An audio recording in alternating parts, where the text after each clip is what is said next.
औज़ुबिल्लाहि मिनश्शैतानिर्रजीम बिस्मिल्लाहिर्रहमानिर्रहीम। Dear students, अस्सलामु अलैकुम व रहमतुल्लाहि व बरकातुहू। रब्बि इश्रह ली सदरी व यस्सिर ली अमरी वहलुल उक़दतम मिन लिसानी यफ़क़हू क़ौली। Rabbi ज़िदनी इल्मा rabbi ज़िदनी इल्मा rabbi ज़िदनी इल्मा। अल्लाहुम्मा इन्नी अस्अलुका इल्मन नाफ़िअ व रिज़्क़न तय्यिबा व अमलन मुतक़ब्बला। अल्लाहुम्मा अल्लिमनी अल किताब वल हिसाब। अल्लाहुम्मा ज़क्किरनी मिन्हु मा नसीतु व अल्लिमनी मिन्हु मा जहिलतु। अल्लाहुम्मा ख़ुज़ बियदी। प्यारे बच्चों, आज हम लोग mathematics 5th class chapter number 3 का नया लेक्चर स्टार्ट करने जा रहे हैं। और आज के इस लेक्चर में जो हमारी बातचीत है, जो हमारी गुफ्तगू है, गुज़रे वाला जो रिमेनिंग क्वेश्चंस थे एक्सरसाइज नंबर 1 के, उनके ऊपर हमारी डिस्कशन होगी इस लेक्चर के अंदर। ठीक हो गया? हम क्वेश्चन नंबर 2 जो है उसके सारे पार्ट्स कर चुके हैं जी, और अभी हम लोग बात करेंगे क्वेश्चन नंबर 3 और उससे आगे क्वेश्चन नंबर 7 तक हमारी गुफ्तगू चलेगी। सो बेटा स्टार्ट करते हैं जी क्वेश्चन नंबर 3 से। ठीक हो गया? क्वेश्चन नंबर 3 और हम उसका सॉल्यूशन लिखने जा रहे हैं। क्वेश्चन नंबर 3 को पढ़ते हैं, पहले समझते हैं। याद रखिए, वर्ड प्रॉब्लम्स को करने का जो पहला उसूल है वो यही है कि उसको 3 या 4 दफा, 5 दफा, 6 दफा पढ़ें। तब तक पढ़ते रहें जब तक आपको समझ ना आ जाए। जब वर्ड प्रॉब्लम आपको समझ आ जाती है तो आधा उसका सॉल्यूशन जो है ना वो आपको मिल जाता है, फिर आगे बाकी लिखना होता है। तो कहते हैं to practise for a marathon race. किसके लिए? दौड़ के लिए। सुन रहे हो? ओलंपिक्स की गेम्स होती है, नहीं होती? ठीक है ना? तो खेलों के अंदर एक खेल है रेस लगाना, दौड़ लगाना। प्रैक्टिस का मतलब होता है मशक करना। ठीक है, बात समझ आई नहीं आई? दौड़ के लिए क्या कर रहा है? कोई बंदा मशक कर रहा है। राहील रन 1/4 किलोमीटर्स ऑन मंडे। उसने क्या किया? 1 किलोमीटर का चौथा हिस्सा, 1/4 किलोमीटर्स। कब भागा? मंडे वाले दिन। पूरा किलोमीटर नहीं भागा। 1 किलोमीटर के कितने हिस्से किए? 4 हिस्से। उनमें से कितना भागा? 1 हिस्सा भागा। अब बात समझ आई नहीं आई? On Monday, 7/8 kilometers on Tuesday, and 15/6 kilometers on Wednesday. Find, ये वो डिस्टेंसेस हैं जो वो भागा है। ठीक है, मंडे को इतना 1/4 किलोमीटर भागा वो, फिर ट्यूसडे को वो 7/8 किलोमीटर भागा, और वेंसडे को 15/6 किलोमीटर वो भागा है। Find the total distance. क्या मालूम करो? जब भी बेटा बात आ जाए टोटल की, इसका मतलब सबको ऐड कर लो। जब भी बात आ जाए टोटल की, तो इसका मतलब क्या करना? सब जो चीजें आपको दी हुई हैं उन सबको आपने ऐड कर लेना। Find the total distance he covered. आप कुल फासला मालूम करो। डिस्टेंस कहते हैं फासले को, टोटल कहते हैं कुल को, सारे को। ही कवर्ड जो उसने तय किया इन 3 डेज, 3 दिनों में। ठीक हो गया? अब करना है कि आपको सबको पता कि इन दिनों को ऐड करना और टोटल आपके पास आ जाएगा। ठीक हुआ नहीं हुआ? अब हम यहाँ पे लिखते हैं डाटे में कि फर्स्ट डे डिस्टेंस।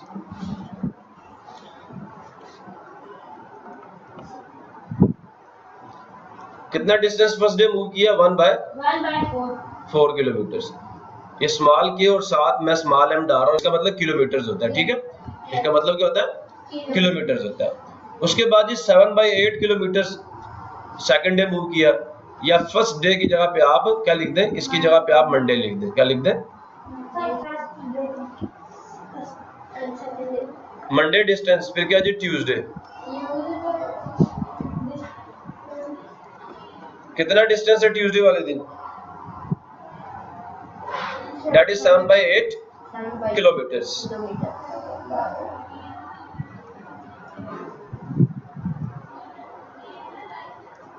ठीक हो गया?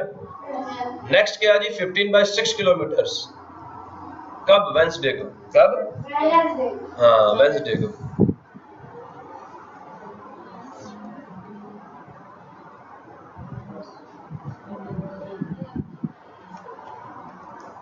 Wednesday distance. ठीक हो गया? कितना आ गया जी? 15/6। 6 किलोमीटर। प्रॉब्लम किसी को? एनी प्रॉब्लम है तो पूछो मुझसे, नहीं है तो फिर आगे चलते हैं। अब हमने करना क्या, टोटल डिस्टेंस फाइंड करना, ऐसा ही है ना? तो क्या होगा टोटल डिस्टेंस? टोटल डिस्टेंस बेटा वो बराबर होगा इस पहली फ्रैक्शन प्लस दूसरी फ्रैक्शन प्लस 15/6, इन तीनों को ऐड कर लो। अगर किसी बच्चे को ये बात समझ नहीं आई तो मुझसे पूछ लो। अब कुछ बच्चों का यहाँ पे ये क्वेश्चन आ सकता है कि सर किलोमीटर साथ क्यों नहीं लिखा? बेटा मैथमेटिक्स का ये उसूल है कि जो मैथमेटिक्स की फ्रैक्शंस या फिगर्स या डिजिट्स या नंबर्स की एडिशन, सब्ट्रैक्शन, मल्टीप्लिकेशन, डिवीजन, मतलब जो भी ऑपरेशंस हमने परफॉर्म करने हैं, फर्स्ट ऑफ ऑल नंबर्स पर हम ऑपरेशंस परफॉर्म करते हैं और फिर आखिर पे हम यूनिट साथ मेंशन कर देते हैं। आखिर पे हम लिखेंगे किलोमीटर, जो आंसर आएगा उसके साथ, ठीक है? तो अभी हम किलोमीटर साथ नहीं लिखेंगे, उसका कोई फायदा नहीं है हमें लिखने का। फर्स्ट ऑफ ऑल हम इन नंबर्स पे ऑपरेशंस परफॉर्म करेंगे। अब सबसे पहला काम क्या होता है मुझे ये बताया, जब हम फ्रैक्शंस को ऐड करते हैं तो सबसे पहला काम क्या होता है? ये चेक करना कि इनके अंदर कोई मिक्स्ड फ्रैक्शन तो नहीं आ रही, नहीं आ रही। फिर दूसरा काम क्या होता है, जितनी भी फ्रैक्शंस हमारे क्वेश्चन के अंदर आ रही हैं, हमने उनके डिनोमिनेटर्स का एलसीएम ले लेना, ठीक है? अब कौन कौन से डिनोमिनेटर्स आ रहे हैं जी? 4 आ रहा है, और कौन आ रहा है? 8 आ रहा है, और कौन आ रहा है? 6। 4 8 6, हमने इन सब का क्या लेना है? एलसीएम लेना। और एलसीएम लेने के लिए कौन से नंबर चाहिए होते हैं? Prime number.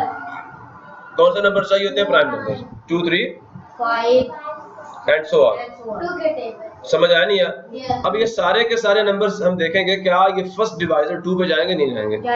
तो उनमें से अगर कोई एक भी जाता होता तो हम लास्ट में डिवीजन करते, तो इनमें तो ये सारे जा रहे हैं, तो 2 पे 4 जाता है, 2 2 द 4, 2 4 द 8, 2 3 द 6। 2 के टेबल में ये नंबर्स किस किस पे आते हैं वो हमने यहाँ लिख दिए।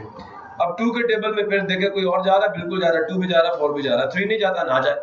2 1 द 2, 2 2 द 4, 3 एज इट इज हम यहाँ पे लिख देंगे। फिर अगेन 2 के टेबल पे एक और नंबर जा रहा है, 1 ऐसे ही आ जाएगा, 2 1 द 2 3 हम वैसे लिख देंगे। क्लियर हुआ नहीं हुआ? अब देखो एक 3 पीछे बचा, तो नेक्स्ट डिवाइजर जो हमारा होगा वो 3 होगा, 1 एज इट इज आ जाएगा, 1 एज इट इज आ जाएगा, और यहाँ पे 1 एज इट इज आ जाएगा। ठीक हो गया? अब हमारा जो एलसीएम बना वो क्या बना है? एलसीएम ऑफ 4 8 एंड 6 क्या है हमारे पास? एलसीएम 2 मल्टीप्लाई 2 मल्टीप्लाई 2 मल्टीप्लाई, अब 2 to the 4 4 to the 8 8 3 the 24 LCM आ गया हमारा। अब ये स्टेप देखो, पहला काम होता है एलसीएम फाइंड कर लेना, हो गया ना? जब एलसीएम फाइंड कर लो तो इसके फौरन बाद हमने 2 काम करने हैं एलसीएम के साथ। कितने काम करने हैं? 2। क्या होता है पहला काम? क्या होता है जी? हमने एक बड़ी सी बार लगानी है और उसके नीचे एलसीएम को लिख देना है। फिर इसी एलसीएम के साथ दूसरा काम ये करना है कि इस एलसीएम को इस पहली फ्रैक्शन से भी मल्टीप्लाई करना, फिर इसी एलसीएम को हमने इस दूसरी फ्रैक्शन से भी मल्टीप्लाई करना 7/8 से, और फिर इसी एलसीएम को हमने तीसरी फ्रैक्शन के साथ भी मल्टीप्लाई करना 15/6। क्लियर हुआ नहीं हुआ? अब हमने करना क्या है, जितने भी डिनोमिनेटर्स है, 4 है ना, 4 के टेबल में 24 किस पे आता है? 4 1 द 4, और 24 किस पे आता है? 4 6 द 24, 8 1 द 8, 8 के टेबल में 3 पे 24 होता है, 8 3 द 24, 6 1 द 6, 6 4 द 24। क्लियर हुआ नहीं हुआ? अब ये 6 को 1 से मल्टीप्लाई करेंगे, आंसर 6 आ जाएगा, लेकिन जो डिनोमिनेटर में 1 है वो हम नहीं लिखते। फिर देखें 3 7 द 21 आ जाएगा, लेकिन जो डिनोमिनेटर में 1 है वो हम नहीं लिखते। 4 को 15 से मल्टीप्लाई किया, आंसर कितना आ जाएगा? 60। कितना आ जाएगा? 60। ठीक है, और डिनोमिनेटर 1 हम नहीं लिखेंगे। अब ये जो सारी कैलकुलेशंस के बाद हमारे पास आंसर्स आए हैं, इस पहली फ्रैक्शन की जगह पे 6 आ जाएगा, जो कि यहाँ पे आंसर आया आपके पास। आगे हम प्लस डालेंगे, दूसरी फ्रैक्शन की जगह पे हम 21 डाल देंगे, और तीसरी फ्रैक्शन की जगह पे प्लस के बाद हम 60 डाल देंगे। प्रॉब्लम किसी को? क्लियर हुआ नहीं हुआ? अब हम क्या करेंगे, ये जो ऊपर बार के ऊपर न्यूमरेटर में 3 नंबर्स की एडिशन हो रही है, हम इसे परफॉर्म करेंगे। 6 है, 21 है और 60 है। क्लियर हुआ नहीं हुआ? 6 है, 21 है और 60 है। समझ आया? मैं 1s के नीचे 1 डाल रहा हूँ और फिर 10s के नीचे 10 डाल रहा हूँ। इन तीनों को हम ऐड करते हैं, 6 + 1 7 प्लस 0 7 ही रहेगा। 6 प्लस 2 कितना हो गया? 8 हो गया। 87 हमारा रिजल्ट आ गया। हम यहाँ इक्वलिटी डालेंगे, बार डालेंगे, नीचे 24 लिखेंगे और इन तीनों का सम हमारे पास आ गया कितना? 87। तो हम यहाँ पे क्या डाल देंगे? 87 डाल देंगे। यहाँ तक किसी बच्चे को कोई मसला, कोई परेशानी, कोई कंफ्यूजन तो मुझसे पूछ लो। है तो पूछ लो। नहीं है। अब हम क्या करेंगे? क्या ये फ्रैक्शन लोएस्ट फॉर्म में है या नहीं? ठीक है, तो हम 87 के फैक्टर्स देखेंगे क्या आते हैं। 87 लिखा, प्राइम फैक्टराइजेशन करेंगे। प्राइम नंबर्स आप सब जानते हैं 2 3 5 एंड सो ऑन। अब मुझे ये बताओ, क्या ये 87 2 के टेबल पे जाता है? नहीं जाता ना, 7 आ रहा वंस प्लेस पे बेटा। फिर 3 पे जाता है, तो हम क्या करते हैं? इन दोनों को ऐड करते हैं। 8 प्लस 7 इज इक्वल टू 15। 15 3 के टेबल पे जाता है, तो बोले लिहाजा हम क्या करेंगे? इसको 3 पे ले जाएंगे। अब 3 2 द 6 होता है। 8 में से 6 के आंसर कितना आ गया? 2 और 7 साथ लिख लो तो क्या आ जाएगा? 9 3 द 27। क्लियर हुआ? अब 29 भाई अपने ही टेबल पे जाता है। 29 1 द 29 और 24 के फैक्टर्स बनाते हैं हम लोग। 24 2 पे भी जाएगा, क्या आएगा आंसर? 2 1 द 2 2 टू द 4। फिर ये 2 पे जाएगा 12 6। फिर ये 2 पे जाएगा 3। ऐसा ही है ना, 2 3 द 6 होता है। अब ये 3 1 द 3 आ जाएगा। प्रॉब्लम किसी को? अब बेटा हम साइड पे ऊपर लिख लेते हैं 87 और नीचे लिख देते हैं 24। और 87 के जो फैक्टर्स आए 3 मल्टीप्लाई 29 आया और 24 के जो फैक्टर्स आए ये आप सबके सामने मौजूद है। 2 बेटा ये 24 की वजह से फैक्टराइजेशन करने की आपको जरूरत नहीं है। क्यों नहीं है? क्योंकि बेटा ये फैक्टर जिसके पहले लिखे हुए हैं, यहां से पकड़ लिया करो, आपका टाइम बच जाएगा। क्लियर हुआ नहीं हुआ? अब देखिए ये 3 से 3 कैंसिल हो गया। 3 से 3 कैंसिल, ऊपर क्या बचेगा? 29। यहाँ पे भी 1 है, यहाँ पे भी 1 है और इसका आंसर क्या आ जाएगा? 8। 2 to the 4 4 to the 8। तो क्या आंसर है आज हमारे पास इसका? 29 डिवाइडेड बाय 8। प्रॉब्लम किसी बच्चे को है तो मुझसे पूछो। नहीं है? क्लियर है सबको? बेटा ये लोएस्ट फॉर्म में आ गई है। ठीक है, उसके बाद देखो क्या ये प्रॉपर फ्रैक्शन है, इम्प्रॉपर फ्रैक्शन है? ये जनाब इम्प्रॉपर फ्रैक्शन है, लिहाजा हम इसको मिक्स्ड फ्रैक्शन में चेंज करेंगे। 29 को अंदर रखेंगे जो कि न्यूमरेटर है और डिनोमिनेटर पे इसको डिवाइड करेंगे जो कि डिवाइजर है। ठीक हो गया? अब 8 के टेबल में 29 नहीं आता। इससे छोटा नंबर 8 के टेबल में 8 3 द 24 होता है। माइनस करेंगे, 9 में से 4 का आंसर कितना आ गया? 5। ये हमारा क्वोशंट है, ये हमारा रिमाइंडर है और ये हमारा डिवाइजर है, जिसको डिवाइडेंड भी कहते हैं। और मैंने आपको बताया था कि जब भी हम किसी इम्प्रॉपर फ्रैक्शन को मिक्स्ड फ्रैक्शन में लिखते हैं तो क्वोशंट पहले आता है, फिर रिमाइंडर आता है और डिवाइजर वही रहता है, डिवाइडेड वही रहता है। हमारा क्वोशंट आ गया 3 होल और रिमाइंडर है 5/8। प्रॉब्लम किसी? ठीक हो गया? अब बेटा मैं ये देखो बराबर साथ डालता जा रहा हूँ। हम किसको साथ लेके चले थे? ये टोटल डिस्टेंस हमने साथ साथ लिखते जाना है। यहाँ पे ये साथ साथ हमने लिखते जाना है। आखिर पे देखो मैं आंसर क्या डाल रहा हूँ कि टोटल डिस्टेंस जो हील ने मूव किया, टोटल डिस्टेंस बराबर आ जाएगा किसके? 3 होल 5/8। 3 होल 5/8। 7 बेटा किलोमीटर लाजमी लिखना। ये हमारा आंसर है। क्वेश्चन नंबर 4 किसकी बात करेंगे अभी हम लोग? क्वेश्चन नंबर 4 की, और उसका अब हम सॉल्यूशन लिखने जा रहे हैं। अब पहले हम ये देखेंगे कि क्वेश्चन नंबर 4 है क्या। देखें जरा गौर से मेरी बात को सुनना है आपने। कहता है 7 स्पेंट 2 होल 1/2। 2 पूरे और आगे वाला आधा, मतलब 2.5 घंटे 2.5 आवर्स। उसने कितने घंटे? 2 पूरे और आगे वाला आधा घंटा जो है उसने क्या किए? स्पेंड किए, खर्च किए, लगाए। टू प्रिपेयर, क्या करने के लिए? तैयार करने के लिए। फॉर हिज मैथमेटिक्स टेस्ट, अपने मैथमेटिक्स के टेस्ट के लिए। मैथमेटिक्स के टेस्ट पे कितना टाइम लगा? 2 होल 1/2 आवर्स। ठीक है, एंड 1 होल 1/4 आवर्स किसके ऊपर लगा दिए उसने? To prepare for his Urdu test, Urdu के टेस्ट के लिए। कैलकुलेट, अब ये हमसे क्या कैलकुलेट करवाएंगे, क्या मालूम करवाएंगे, किस चीज का हमने हिसाब लगाना है। देखें, कहते नंबर 1 या ए पार्ट, इन विच सब्जेक्ट, किस सब्जेक्ट में डिड ही स्पेंड, उसने खर्च किया, मोर टाइम, उसने खर्च किया ज्यादा वक्त, एंड हाउ मच, और कितना। कोई बात समझ आइए? किस सब्जेक्ट, 2 सवाल पूछे हैं। एक एंड से पहले कि किस सब्जेक्ट को उसने ज्यादा वक्त दिया है, एंड हो और कितना वक्त ज्यादा दिया है। अब मुझे खुद बताओ 2 होल 1/2 बड़ा है या 1 होल 1/4 बड़ा है? बड़ा है। अच्छा, आप में से कोई और मुझे बता दे। देखो मेरी बात अब गौर से सुनो बेटा, ये जो 2 पहले लिखा हुआ ना, ये 2 घंटे पूरे हैं और आगे वाला घंटा आधा है। इसको लिखा हुआ समझो, मेरी बात समझ आई है? मैं आपको ये कह रहा हूं कि ये जो 2 होल 1/2 है ना आवर्स में, इसका मतलब क्या है कि 2 + 1/2 आवर्स, और जो 1 होल 1/4 आवर्स है, तो इसका मतलब 1 + 1/4 आवर्स। उसने 2 घंटे पूरे लगाए हैं, आगे वाला घंटा 2 में से 1 पर मतलब आधा घंटा लगाया, तो 2.5 घंटे बन गए। अब यहाँ पे क्या है, उसने 1 घंटा पूरा लगाया और आगे वाले का भी चौथा हिस्सा 1.25 घंटा। समझते हो ना? 1 घंटा पूरा। अब बताओ 2 घंटे ज्यादा है 1 घंटा ज्यादा है? खुद सोचो ना फिर। और उसके बाद फिर आगे मजीद आधा घंटा और लगाया, और ये आधा भी नहीं है, ये आधे का भी आधा है, आधे का भी चौथा हिस्सा लगाया उसने। तो ये टाइम ज्यादा है ना? ये टाइम ज्यादा है या नहीं है? 2 होल 1/2 ज्यादा है या नहीं है? ठीक है। अब अगर आपको फिर भी मेरी ये बात समझ नहीं आई, तो मैं आपको मोर मैथमेटिकल वे बता देता हूं, जिससे आप पता कर लेंगे। आपको ज्यादा सोचना भी नहीं पड़ेगा और आपको खुद ब खुद ही आपका क्वेश्चन बता देगा कि कौन सा नंबर बड़ा है और कौन सा नंबर छोटा है। मेरी बात नहीं समझ आई? आपको खुद ब खुद ही नंबर्स बोल के बताएंगे कि मैं बड़ा हूं और मैं छोटा हूं। जो बड़ा होगा वो बोल के बताएगा मैं बड़ा हूं, और जो छोटा होगा वो बोल के बताएगा मैं छोटा हूं। लेकिन आपको बस अब मेरे से ये समझना कि हमें कैसे पता चलेगा कि ये बोल रहा है और ये बोल रहा है, कौन सा नंबर क्या बोल रहा है, कौन सी फ्रैक्शन क्या बोल रही है। आइए मैं आज आपको फ्रैक्शंस की जुबान सुनाता हूं कि वो कैसे बोलेंगे। सबसे पहला काम जो आपने करना है ना, गौर से सुने। नंबर्स क्या थे हमारे पास?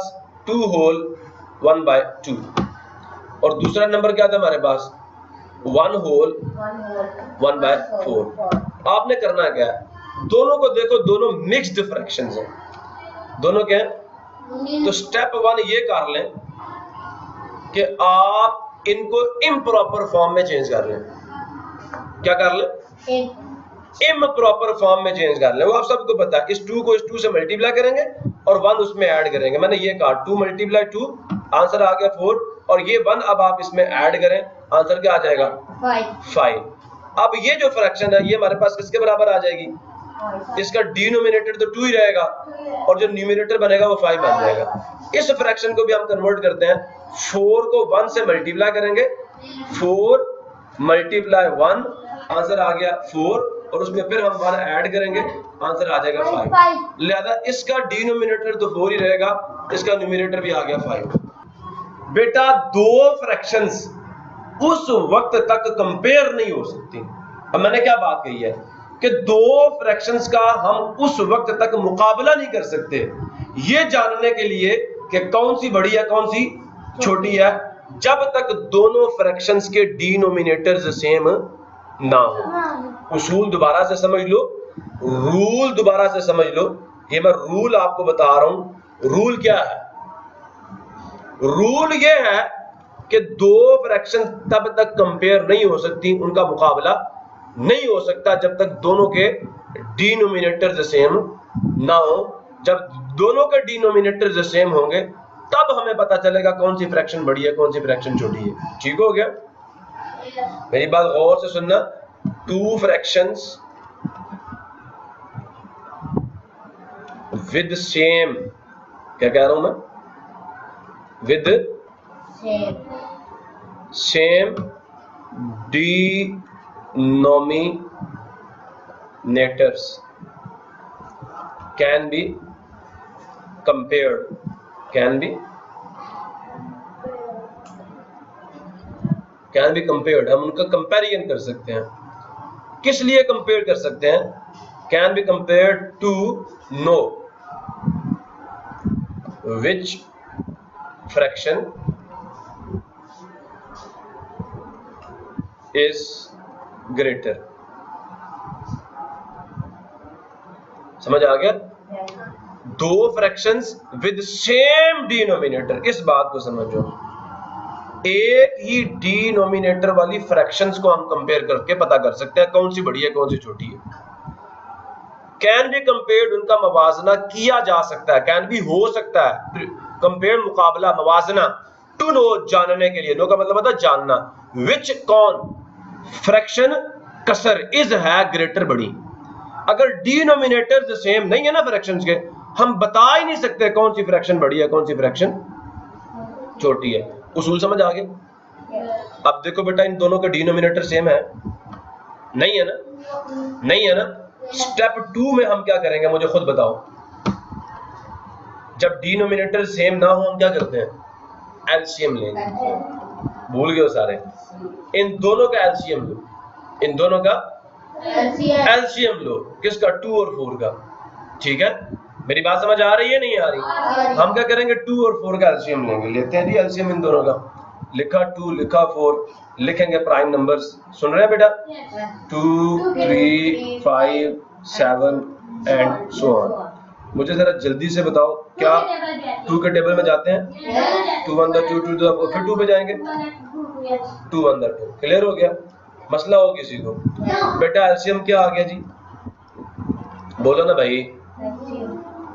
2 मल्टीप्लाई, तो किसका एलसीएम आया? 2 एंड 4 का। ठीक है, तो आंसर 4 ही आ गया। अच्छा, अब डिनोमिनेटर्स दोनों का कैसे सेम होंगे? मेरी बात गौर से सुन लो। हमने क्या कर लिया? स्टेप 2 में एलसीएम कैलकुलेट कर लिया। ठीक है, ये स्टेप हमने कर लिया, यहां तक, यहां पे ये स्टेप परफॉर्म हो गया। और एलसीएम क्या आया? LCM of 2 and 4 is equal to 4। अब हम स्टेप 3 करेंगे। क्या करेंगे? Step number 3। इसमें बेटा इसके डिनोमिनेटर और न्यूमरेटर को हम एक ऐसे नंबर से मल्टीप्लाई करेंगे कि इन दोनों के डिनोमिनेटर्स क्या हो जाए? सेम हो जाए। इन दोनों के डिनोमिनेटर्स क्या हो जाए? इन दोनों के डिनोमिनेटर्स क्या हो जाए? सेम हो जाए। मेरी कुछ बात समझ आ रही है आप लोगों को? पक्का? अब बेटा ये जो एलसीएम है ना, ये एलसीएम हमारे पास पहला डिनोमिनेटर मैं कहता हूँ D1 है, वो क्या है? 2। ऐसा ही D1 2 है ना, और दूसरा डिनोमिनेटर क्या है? 4। मैं उसका नाम रख देता हूँ D2। क्या रख देता हूँ? 4। आपने करना क्या है? अब स्टेप तीसरा सुनिएगा गौर से। आपने ये जो एलसीएम है ना, एलसीएम, इसको D1 से भी डिवाइड कर लेना और इसी एलसीएम को D2 से भी डिवाइड कर लेना। अब मुझे जरा बताओ, ये एलसीएम क्या आया हुआ? 4 और D1 क्या है? 2। पहले डिनोमिनेटर से क्या कर लिया? डिवाइड कर लिया। एलसीएम निकाल लिया ना। अब एलसीएम को ऊपर रखो और 2 पे डिवाइड करो। इसी तरह एलसीएम को ऊपर रखो और 4 से डिवाइड करो। अगर कोई और भी होता यहाँ पे, फॉर एग्जांपल 5 आ जाता, मैं इसको क्या करता? 5 से भी डिवाइड करता, लेकिन ये 5 पे जाता ना। ठीक है ना? और मेरी बात समझ रहे हो नहीं समझ रहे? हाँ, अब गौर से सुनो, करो डिवाइड इसको। क्या आंसर आएगा इसका? 2 1 2 और 2 2 4 1 4 1 4। अब 2 के नीचे क्या आ गया? 1 आ गया, मतलब इसका आंसर 2 आ गया। और इसका आंसर 1 के नीचे 1, ऊपर वाला 1 हम डाल देंगे, नीचे वाला 1 हम नहीं डालेंगे। इसका आंसर क्या है? 2 और इसका आंसर क्या है? 1। बेटा ये क्या कह रहे हैं आपको? अब बात गौर से सुनना। एलसीएम को डिनोमिनेटर 1 से डिवाइड करने के बाद जो आपका आंसर आ जाए उसको आपने पकड़ना है और क्या करना जी? आपने, मेरी बात गौर से सुन लें, इस 5 से भी उसको मल्टीप्लाई कर दें और इस 2 से भी उसको मल्टीप्लाई कर दें। समझ आ गया? अब 4 से जब आपने एलसीएम को डिवाइड किया, एलसीएम को जब आपने डिनोमिनेटर 2 से डिवाइड किया जो कि 4 था, आंसर क्या आया? 1। आंसर क्या आया? 1। अब आपने क्या करना है? आपने ये जो न्यूमरेटर में 5 है इसको भी 1 से मल्टीप्लाई करना और ये डिनोमिनेटर में जो 4 है इसको भी 1 से मल्टीप्लाई करना। मेरी बात आप सबको समझ आई है नहीं आई? क्लियर हो गया? अच्छा, 5 2 द,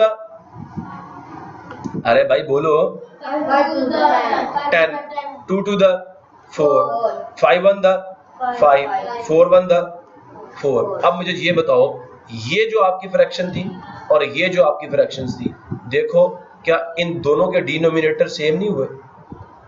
मुझे देख के बताओ। इसका भी डिनोमिनेटर 4 आ गया और इसका भी क्या आ गया 4। देखो इसके डिनोमिनेटर में भी 4 है, इसके डिनोमिनेटर में भी 4 है। मैं जरा इसको नई स्लाइड पे लिख के आपको बताता हूँ। हमारे पास आंसर्स क्या आए हैं 10/4 और 5/4, ऐसा ही है ना, कोई चेंज तो नहीं आया।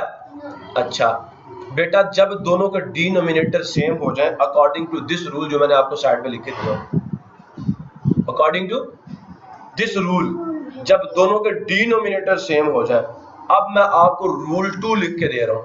वो रूल क्या था 1, ये रूल क्या था 1। जब डिनोमिनेटर सेम हो जाए तो पहली कंडीशन फुलफिल होगी है।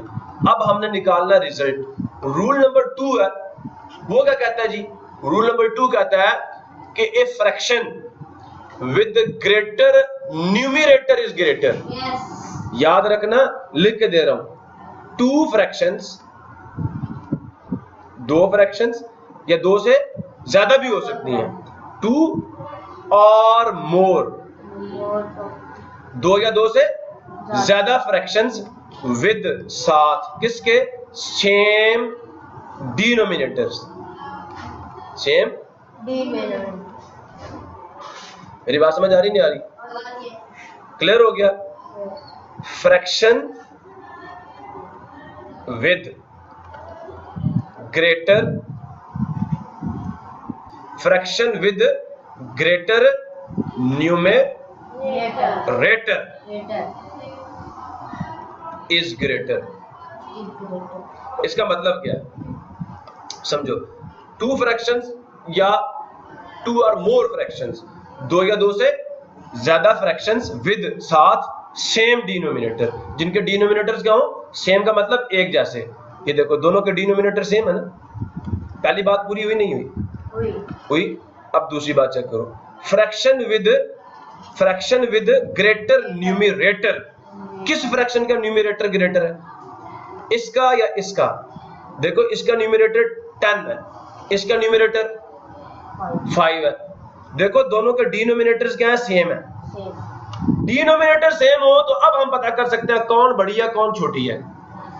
अब न्यूमरेटर की बात को सुनो, ये न्यूमरेटर कह रहा है मैं बड़ा हूं, 10 बड़ा ना, और ये कौन है 5 छोटा, तो बेटा ये फ्रैक्शन ग्रेटर है। अब बात समझ आई नहीं आई? वो फ्रैक्शन जिसका न्यूमरेटर क्या हो, n1 जो है वो बड़ा है किससे, n2 से। ये न्यूमरेटर नंबर 2 है और ये कौन है 1 है। जो न्यूमरेटर बड़ा होगा वो फ्रैक्शन भी क्या होगी, बड़ी होगी। तो मैं यहां पे लिखूंगा 10 डिवाइडेड बाय 4 इज ग्रेटर, किससे ग्रेटर है, देन दिस फ्रैक्शन 5/4। किसी बच्चे को बात अगर समझ नहीं है दोबारा पूछो, मैं दोबारा बताता हूं। देखो हमारे पास 2 फ्रैक्शन लिखी थी, 2 होल 1/2 एंड 1 होल 1/4 लिखी हुई थी ना। मैं इतना तेज नहीं हूं कि मैं देख के बता दूं कौन सी बड़ी है कौन सी छोटी है, तो मैंने आपको स्टेप्स बताए हैं कि आप कुछ स्टेप्स करें तो आपको पता चल जाएगा कि कौन सी फ्रैक्शन बड़ी है और कौन सी फ्रैक्शन छोटी है। स्टेप का पहला काम क्या है, देखे कोई फ्रैक्शन मिक्स तो नहीं आ रही है, हमने उनको इम्प्रॉपर फॉर्म में चेंज किया, कर दिया नहीं कर दिया। दूसरा स्टेप आप सबको पता, हम एलसीएम लेते हैं, लेते नहीं लेते, लेकिन यहाँ हमने ऐड नहीं करना, सब्ट्रैक्ट नहीं करना, एलसीएम लेना। अभी दूसरे स्टेप में हमने एलसीएम कैलकुलेट कर दिया, आंसर आ गया 4 आया। ये हमने किया ना काम, सबको नजर भी आ रहा होगा, हमने किया काम या नहीं किया? जब हम अपना काम खत्म कर चुके, मैंने कहा बेटा अब क्या करना है, दूसरे स्टेप के बाद आपने तीसरा स्टेप परफॉर्म करना है। आपने एलसीएम को ऊपर लिखना है और जो पहली फ्रैक्शन के बटे में चीज आ रही है 2, पहला डिनोमिनेटर d1 है और ये d2 है। आप एलसीएम को कहां लिखें, आप एलसीएम को कहां लिखें, ऊपर, और d1 से भी डिवाइड करें d2 से भी डिवाइड करें। d1 क्या था 2, d2 क्या था 4, एलसीएम 4 है, डिवाइड किया, इसका आंसर आ गया 2, इसका आंसर आ गया 1। अब जो पहले डिनोमिनेटर से डिवाइड करने के बाद आंसर 2 आया ना, आपने करना क्या, ये जो पहली फ्रैक्शन है इसके 5 को भी 2 से मल्टीप्लाई करें और इसके 2 को भी उस 2 से मल्टीप्लाई करें। दूसरे से एलसीएम को जब 4 से डिवाइड किया, आंसर क्या आ गया 1। अब इस 1 से इस 5 को भी मल्टीप्लाई करें, 4 को भी करें, किया, हमारे पास ऐसी 2 फ्रैक्शंस आ गई हैं जिनके डिनोमिनेटर्स क्या हो गए हैं, सेम। ये रूल लग सकता है, आप ये रूल क्या कि हमने पहला काम ये करना है कि दोनों फ्रैक्शंस के जो डिनोमिनेटर्स हैं उनको एक जैसा बनाना है, उनको एक जैसा हमने बना लिया। अब मैंने ये आपके सामने लिख दी 10/4 5/4। अब रूल ये कहता है कि जब कोई से दो फ्रैक्शंस के डिनोमिनेटर सेम हो जाए तो वो फ्रैक्शन जिसका न्यूमरेटर बड़ा होगा, जिसका न्यूमरेटर बड़ा होगा वो बड़ी होगी, और जिसका न्यूमरेटर छोटा होगा वो क्या होगी, छोटी। मैंने ये कहा मेरे पास दो फ्रैक्शंस आ गई हैं, क्या कैसी, 10/4 और 5/4, दोनों का डिनोमिनेटर क्या है, सेम। अब जिसका न्यूमरेटर बड़ा है, किसका बड़ा है, इसका बड़ा है, ये बड़ी है और ये क्या है, छोटी। बोल के बता रही है ना, जब डिनोमिनेटर सेम होंगे, ठीक है, तो अब फैसला करो कौन सी फ्रैक्शन का न्यूमरेटर कह रहा है मैं बड़ा हूं, ये कह रहा है मैं बड़ा हूं, ऐसा ही है ना, तो ये बड़ी है, दिस इज ग्रेटर। आवाज आ रही है नहीं आ रही, और दिस इज स्मॉलर। प्रॉब्लम किसी को, देखो बोल के बता रही है आपको। तो बेटा ये पहले सवाल का हमने जवाब दे दिया कि इन विच, सुन रहे हो, in which subject did he spend more time, हम क्या लिखेंगे, he spend more time on mathematics. ये मैंने जितनी गुफ्तगू की है ना आपसे, ये एंड से पहले वाले पोर्शन का मैंने जवाब दिया।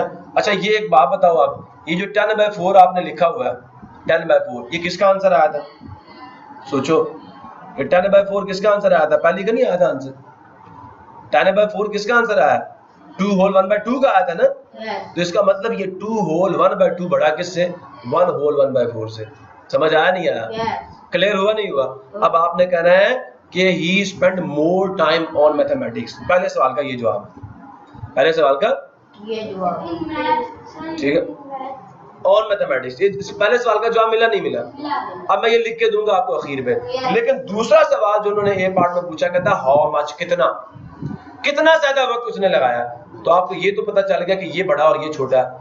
अब बेटा कितना ज्यादा लगाया, इसकी मैं आपको ढेर सारी मिसालें पहले चैप्टर में भी दे चुका हूं। जब ये पता करना हो तो हम क्या करते हैं, देखो उबैदुल्लाह समीउल्लाह दो भाई मेरे पास बैठे हुए हैं, उबैदुल्लाह के पास 2500 रुपए हैं, 2500 रुपए हैं, और समीउल्लाह के पास 2100 रुपए, 2100 रुपए हैं। बताओ किसके पास पैसे ज्यादा हैं, उबैदुल्लाह के पास। अब समझ आ गई है, कंपेयर करना आसान हो गया, वो नंबर्स की बात कर रहा हूं। अच्छा अब मैं पूछूं उबैदुल्लाह के पास अगर पैसे ज्यादा हैं तो कितने ज्यादा है, हाउ मच, 4, कैसे पता किया, 400 रुपए ज्यादा आपने कहा ना, मेरी बात, हाउ मच मोर आपने कहा 400 रुपीज, लेकिन हाउ कैसे पता किया, आपने 2500 में से 2100 को माइनस कर लिया, बड़े में से छोटे को माइनस किया, जो आंसर आया उतना ज्यादा, ऐसा है या नहीं। यहाँ पे भी ये करना, आपको ये पता चल गया कि मैथमेटिक्स वाला टाइम क्या ज्यादा और उर्दू वाला टाइम क्या कम। आप मैथमेटिक्स वाले टाइम में से उर्दू वाले को माइनस कर लो, जो आपका आंसर आएगा वो उतना ज्यादा टाइम मैथ को दे रहा है, वो उतना। अब बात समझ आई नहीं आई, देखो आपको डेली लाइफ से मिसाल दी ना कि इसके पास 2500 रुपए थे, इसके पास 2100 रुपए थे, तो आपने क्या किया, 2500 में से किसको माइनस कर लिया, 2100 को, और भाई किया नहीं किया, आपको आंसर मिल गया। इसी तरह आपने क्या करना है, 2 होल 1/2 से आप 1 होल 1/4 को माइनस कर दो, तो आपको वो टाइम पता चल जाएगा जो साद ने मैथ को ज्यादा दिया है। मैथ को कितना टाइम ज्यादा दिया वो आपको पता चल जाएगा माइनस करने के बाद। टोटल टाइम जो मैथ को दिया ना, उसमें से उर्दू वाला टाइम माइनस कर दो, तो आपको ये पता चल जाएगा मैथ को कितना टाइम ज्यादा दिया है। कॉन्सेप्ट क्लियर हो गया ना। अब हम शुरू करते हैं।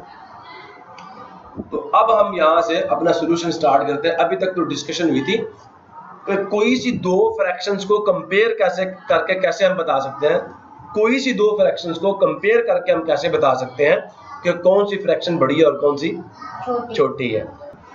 टाइम फॉर मैथमेटिक्स, या मैथ ही लिख देता हूँ, कितना था, 2 होल 1/2, H फॉर आवर्स, घंटे, ठीक है बच्चों। फिर देखें टाइम फॉर उर्दू, किसके लिए, उर्दू के लिए क्या था, 1 होल 1/4 आवर्स। मैं आपको दिखा देता हूँ, आपकी बुक में देखो, मैथमेटिक्स का 2 होल 1/2 आवर्स है और उर्दू का 1 होल 1/4 आवर्स है। ये बच्चे मैंने लिख दिए, ठीक हो गया। बात समझ आ रही नहीं आ रही। अब हमने ये कैलकुलेट करना है कि how much more time is spent on math. ठीक है, more time spent on math. कैसे पता करेंगे? मैथ वाला जो टाइम है उसमें से उर्दू वाला टाइम माइनस कर देंगे, तो ये पता चल जाएगा मैथ को कितना टाइम ज्यादा, और हमें पता है ये बड़ा और ये क्या छोटा, और पता चला कैसे पता करना. मैंने मैथमेटिकल वे भी बता दिया और एक देखकर भी, वो आपको आस्ता आस्ता आएगा, लेकिन मैथमेटिकल वे आप सबको समझ आ गया. देखें 2 होल 1/2, इससे माइनस करेंगे 1 होल 1/4. ठीक है, समझ आ गया. बड़े में से छोटे को माइनस कर लो, पता चल जाएगा बड़ा कितना बड़ा है, बड़ा कितना बड़ा है. सबसे पहला काम क्या करेंगे बताओ मुझे? बीच में माइनस आ गया ना, आ गया ना, एलसीएम से सॉल्व होगा. लेकिन पहला स्टेप क्या होता है? जब कोई सी दो फ्रैक्शंस के दरम्यान में बेटा माइनस का साइन आ जाए, जो कि मैं आपको क्वेश्चन नंबर 2 में बड़ी डिटेल में करवा चुका हूं, तो हम क्या करते हैं? देखो ना, इस तरह का सवाल बन गया. तो पहला स्टेप क्या होता है हमारा? हम मिक्स्ड फ्रैक्शंस को किस में कन्वर्ट करते हैं? इम्प्रॉपर फॉर्म में. देखो दोनों मिक्स्ड फ्रैक्शंस हैं, तो क्या करेंगे? 2 को 2 से मल्टीप्लाई करेंगे. 2 मल्टीप्लाई 2, आंसर क्या आ गया? 4. ऐसा ही है, इसमें ये 1 हम ऐड करेंगे, आंसर क्या आ जाएगा? 5. तो ये इसका न्यूमरेटर 5 बन गया और इसका डिनोमिनेटर 2 ही रहेगा. ठीक हो गया. माइनस 1 को 4 से मल्टीप्लाई करेंगे और 1 ऐड करेंगे. अब हम क्या करेंगे? 1 को 4 से मल्टीप्लाई करेंगे. 4 मल्टीप्लाई 1, अभी तक समझ जाओ. इसको इससे मल्टीप्लाई करेंगे. किससे? इससे मल्टीप्लाई करेंगे. आंसर क्या आ गया? 4 1 दा. अरे भाई इधर सुनो, 4 1 दा. मैं गूंगी क्लास नहीं पढ़ाता, मेरा एक उसूल है. 4 1 दा. अब ये वाला 1 हम इसमें ऐड करेंगे, आंसर क्या आ गया? फिर गूंगी क्लास. 4 + 1, आंसर क्या आ गया? बेटा इसका न्यूमरेटर भी क्या बना? 5 बार डाल के नीचे वही 4 डाल देंगे. प्रॉब्लम किसी को समझ आता जा रहा है? अब बेटा हम नेक्स्ट स्टेप क्या किया करते हैं? एलसीएम लिया करते हैं. लेते हैं नहीं लेते? लेते हैं ना. एलसीएम लेंगे. मैं एलसीएम ऐसे इसका ले चुका हूं पहले. लिया नहीं लिया? 2 और 4 का लिया था ना, ये आप सबके सामने मैंने लिया. 2 और 4 को लिखा, यहाँ चेक किया, दोनों 2 पे जा रहे थे, फिर 2 पे जा रहे थे. अब ये जो 2 मल्टीप्लाई 2, इसको मल्टीप्लाई किया, आंसर 4 आ गया. यही एलसीएम हमारे पास आ चुका है.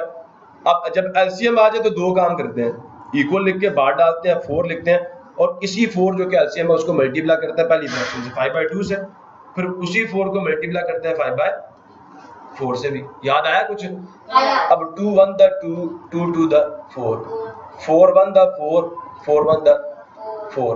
2 को 5 से मल्टीप्लाई करो, आंसर कितना आ गया? 10. 5 1 दा 5 आ, 5 1 दा, ये 10, ये 5 कहाँ लिखेंगे? इसकी जगह पे 10 आ जाएगा, बीच में माइनस आ जाएगा, इधर 5 आ जाएगा. ये मैं बार बार आपको करवा चुका हूँ, किया ना हमने. अब बेटा अगला स्टेप क्या है? 10 में से 5 को माइनस कर लेंगे. यही काम करना है ना. वैसे डायरेक्ट भी बता सकते हो, 10 में से 5 का आंसर कितना आ जाएगा? 10 में से 5 निकाल दो. मेरी जेब में 10 रुपए थे, 5 मैंने अली अहमद को दे दिए, माइनस कर दिए, पीछे कितने रह जाएंगे? 5. अब गौर से सुने, मैं ये कह रहा हूँ 10 - 5. अब 0 में से तो 5 जा नहीं सकता, 0 में से तो 5 जा नहीं सकता. मेरी बात समझ आ रही है नहीं आ रही? तो क्या करेंगे? 1 साथ मिलाएंगे, 10 होगा. 10 में से 5 रिमूव करेंगे, आंसर आ जाएगा 5. ठीक है, इक्वल लिखा, न्यूमरेटर में 5 आ जाएगा और डिनोमिनेटर में पहले से क्या पड़ा हुआ? 4 पड़ा हुआ. ठीक हो गया. इतना ज्यादा टाइम हमने किसको दिया? मैथ को दिया. ठीक है, more time spent on math 5/4. लेकिन बेटा एक मसला है इसमें, नजर आ रहा आपको क्या है? लास्ट पे हम दो चीजें चेक करते हैं. क्या ये लोएस्ट फॉर्म में? बिल्कुल लोएस्ट फॉर्म में. 5 के फैक्टर्स क्या बनते हैं? 5 खुद ही आएगा. 4 के फैक्टर्स आप सबको पता कितने बन जाएंगे? 2 to the 4, 2 1 the 2. तो 4 के जो फैक्टर, अच्छा मैं पूरी फ्रैक्शन लिखता हूँ आपको. 5 ऊपर लिखा, 4 नीचे लिखा, पूरी फ्रैक्शन लिख रहा हूँ. 5 ऊपर लिखा, 4 नीचे लिखा. 5 के फैक्टर्स 5 ही आएगा और इसका फैक्टर 2 मल्टीप्लाई 2. कुछ करता है इन दोनों? नहीं करता ना. देखो सेम फैक्टर आ रहा है दोनों में, ऊपर नीचे को सेम चीज है. ये 5 नीचे कहीं 5 नहीं आ रहा, नहीं आ रहा ना. तो बेटा यही लोवेस्ट फॉर्म है. अब चेक करो क्या ये प्रॉपर फ्रैक्शन है इम्प्रॉपर फ्रैक्शन है। तो देखो न्यूमरेटर बड़ा और डिनोमिनेटर क्या छोटा, ये एक इम्प्रॉपर फ्रैक्शन है। कौन सी फ्रैक्शन है? इम इम आई एम, ये इम्प्रॉपर, इन नहीं इम्प्रॉपर, ऊंची से बोलोगे इम्प्रॉपर फ्रैक्शन है। ठीक हो गया। अब बेटा इम्प्रॉपर को प्रॉपर में कैसे चेंज करते हैं? 5 अंदर लिखेंगे, 4 पे डिवाइड करेंगे, 4 1 4 आ गया, 4 1 4 आ गया, माइनस किया, रिमाइंडर कितना आ गया 1, कोशेंट रिमाइंडर डिवाइजर। बेटा डिवाइजर तो डिवाइजर ही रहेगा, पहले कोशेंट लिखेंगे 1 होल 1 रिमाइंडर आ गया और डिवाइजर में 4 ही आ जाएगा।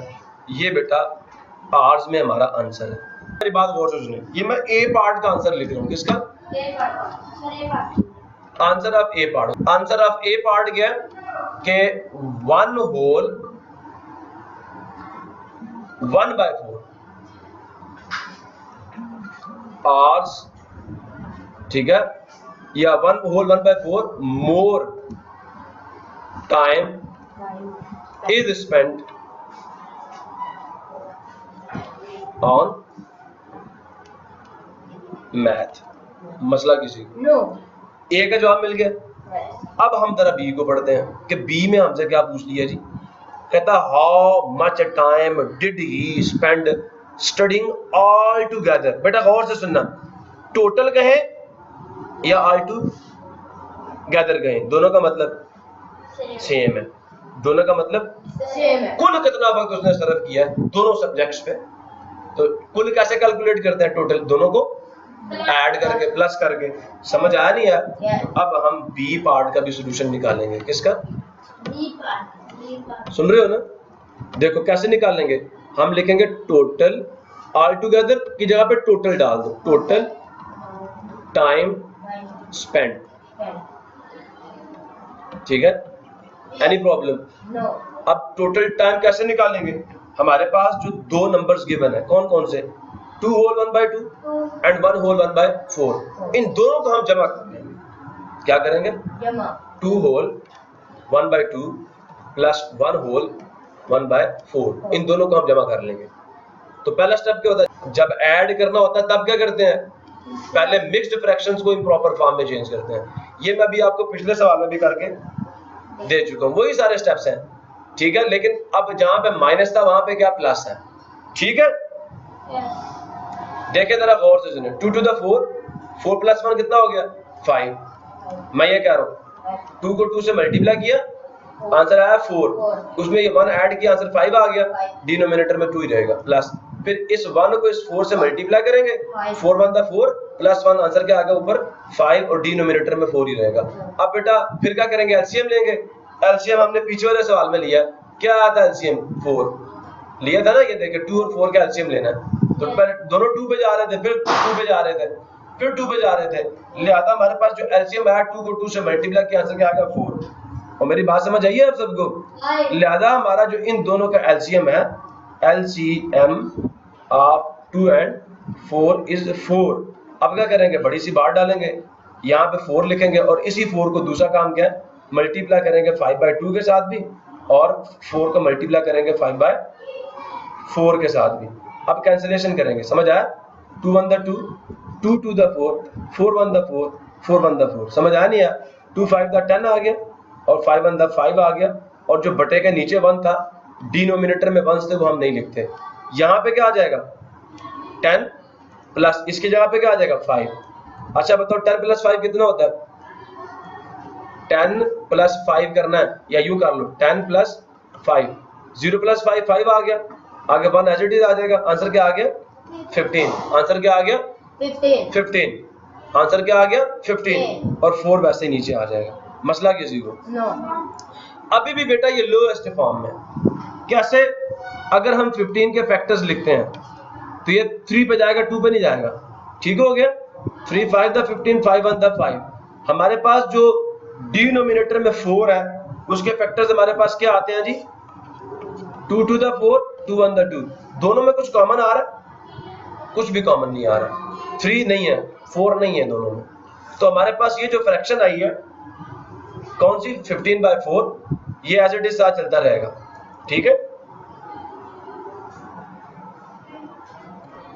15/4 ये लोएस्ट फॉर्म में। अब हम क्या करेंगे, 15 को अंदर रखेंगे और 4 पे डिवाइड करेंगे। अब बेटा 4 के टेबल में 1 तो नहीं आता, साथ 5 मिलाएंगे तो 4 के टेबल में 15 आता है, नहीं आता, तो 4 3 12 आ जाएगा। माइनस करें, 5 में से 2 का आंसर आ गया 3। अब देखो ये क्वोशंट है, ये रिमाइंडर है, ये डिवाइजर है, तो क्या आएगा, डिवाइजर तो अपनी जगह पे रहेगा, पहले क्वोशंट लिखेंगे 3 और आगे 3 होल 3/7 आर्स भी लिखेंगे। ठीक हो गया। अब हम बी का आंसर लिखते हैं। किसका आंसर लिखते हैं? बी का आंसर लिखते हैं। Answer of B. क्या पूछा था जी? How much time he spend studying all together. He spend कितना टाइम जी? 3 होल 3/4, 3 होल 3/4 आवर्स। ठीक है, फॉर स्टडिंग ऑल टुगेदर। मसला किसी को जी? दोनों सवालों के जवाब मिल गए आपको? ठीक है जी, ये सवाल कुछ ज्यादा ही लंबा हो गया है लेकिन समझ आया आप सबको?